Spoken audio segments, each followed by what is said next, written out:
I want to welcome you to our presentation and give you a quick overview. First, I will start with an introduction about Indonesia. Then we will talk about the business environment, the business communication, the Hofstede cultural dimensions, and two cases that will give you some practical insights. Our last topic will be the do's and don'ts, so what you should do and what you shouldn't do when you are an expatriate working in Indonesia. Indonesia is in Southeast Asia and is spread over 17,000 islands. It has a high cultural diversity within the country and over 300 ethnic groups and religions that are coexisting in Indonesia. So it is considered a multi-ethnic society, and most significant is the Islamic population in Indonesia. It is a moderate and tolerant country, but still it is a high contrast to European countries. So now we are going to talk about business environment in Indonesia, first with working conditions, labor rights and equality, and then with corruption. So about working conditions in the country, we can say that these conditions are quite difficult. The country has a working population of 95 million people, and with a minimum wage of 254.4 euros per month, which is not a lot compared to European countries, for example. There are some strong inequalities in textile industry, especially with long working hours from 12 to 14 hours a day sometimes, with bad conditions and with accidents in factories without compensations. So their rights, the rights of the employees are not very well respected sometimes in the country. So for a manager, this is something that he should keep in mind when hiring an Indonesian factory. Then we can talk about corruption, which is a very common thing in the country, particularly for businesses. The country has the 85 rank in the World Corruption Index. There are problems regarding land ownership, administration, police, and a lot of things in society in general because of corruption. There is a failing of the judicial systems because the law condemns corruption, but the law is not well enforced, so there are some problems. Business operations are less efficient because of that.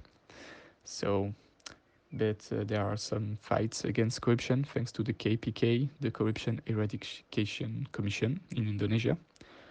So they want to eradicate corruption without delay. So it's a good thing. The most important part about Indonesian business communication is that the relationship is more important than the business itself. It is always about keeping the other side happy and avoiding the loss of the face. Especially as an expatriate, it is very important to do research and observation in advance of a business negotiation. It can be helpful to use an intermediary who can help you with the negotiation. The conflict solving in Indonesia is through negotiation and compromise and not through arguing. The time management is different to Europe. They always tell you an estimated time setting. That's why written confirmations are very important. Before negotiations, lobbying is always going on, and the meeting itself is more like an harmonious agreement. There is no formal dress code in Indonesia, but it is an Islamic country, so women should consider that they shouldn't dress too revealingly, short, transparent, or sleeveless. The gift giving is considered an icebreaker in Indonesia, and especially souvenirs from other countries like snacks or decorations are very nice. The packaging itself is also important. Red and orange symbolize happiness, joy, and wealth. Red symbolizes also courage. The touching behavior is quite different to Europe. Eye contact is seen intimidating, and touching one's head is considered disrespectful, which should be kept in mind. Now to the Indonesian cultural dimensions using the Hofstede scores. For you to have a comparison, you also see the scores of Germany, Spain and the Netherlands in a softer shade. As you see, Indonesia scores a very high power distance with a very low individualism score. The high power distance indicates their hierarchical structures, centralized and unequal power distribution. Indonesians obey their influential leaders and accept their orders without questioning. The communication is top down and there is a wide salary range. However, those inequalities are socially accepted. The individualism scores low, therefore Indonesia goes as a collectivist and community-oriented country, while the individual itself and privacy is subordinated. For this reason, it is important to build and maintain relationships, so it is crucial to develop trust before doing business. Also, personal relationships prevail over efficiency in tasks and company goals. Friends and families are treated better. Therefore, also in hiring processes and promotion decisions, relatives and friends are preferred. Indonesia is a low masculine culture. Status is important, but no key factor. More important is the quality of life and the relationships among people. Success is important as gengsi, which means image, status, or outward presence, rather than material success. For this reason, the worst thing to happen is to lose the face. With the medium-low uncertainty avoidance, they follow the concept asal bapak senang, which means keep the boss happy. So they avoid any kind of conflict and are not expressing emotions, especially anger. Even in uncomfortable situations, they smile and remain polite.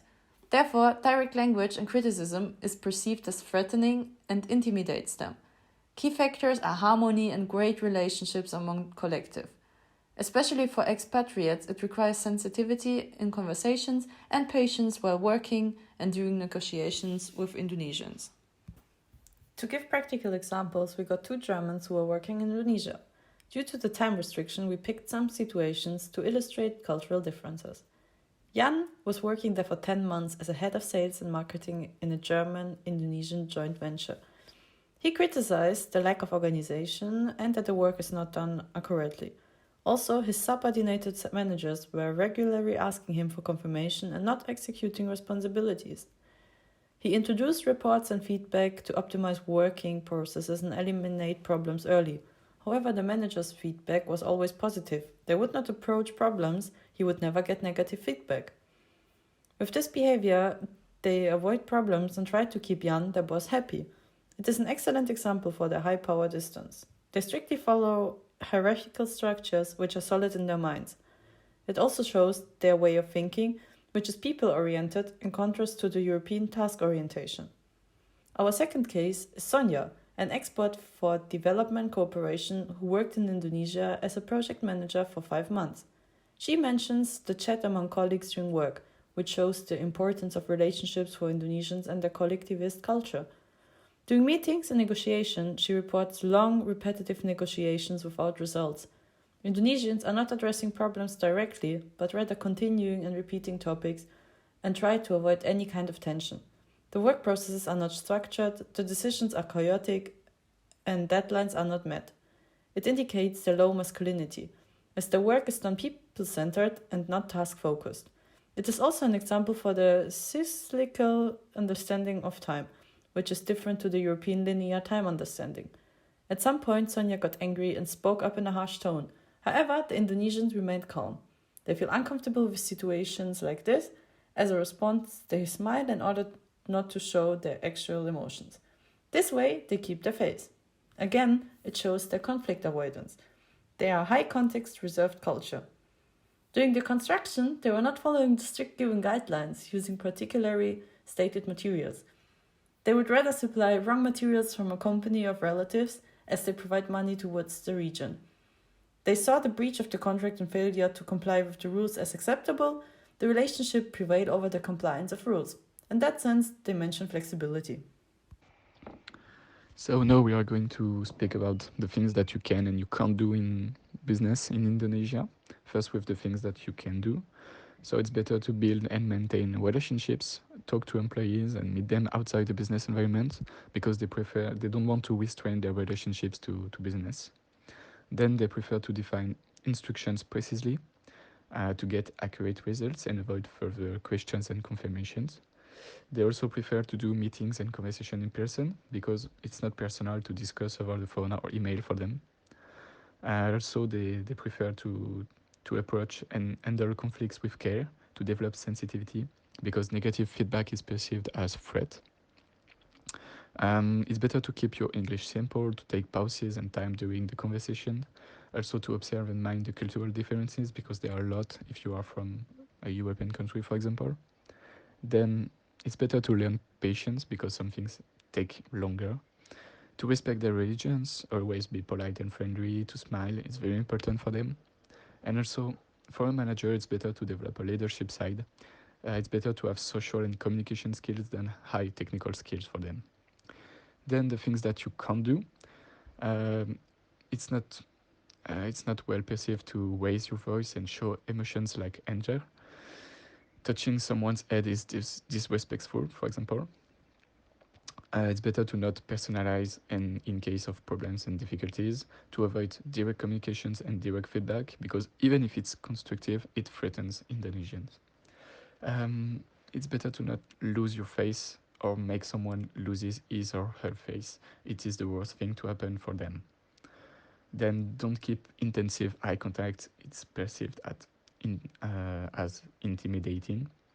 Then also you should not expect punctuality because it is secondary to Indonesians, and don't expect also flexibility, self-initiative or decision making from subordinated employees because they obey to their hierarchical structures. Here are the things that you can and you can't do in business in Indonesia. So That was our presentation about the business culture in Indonesia. Thank you very much for your attention.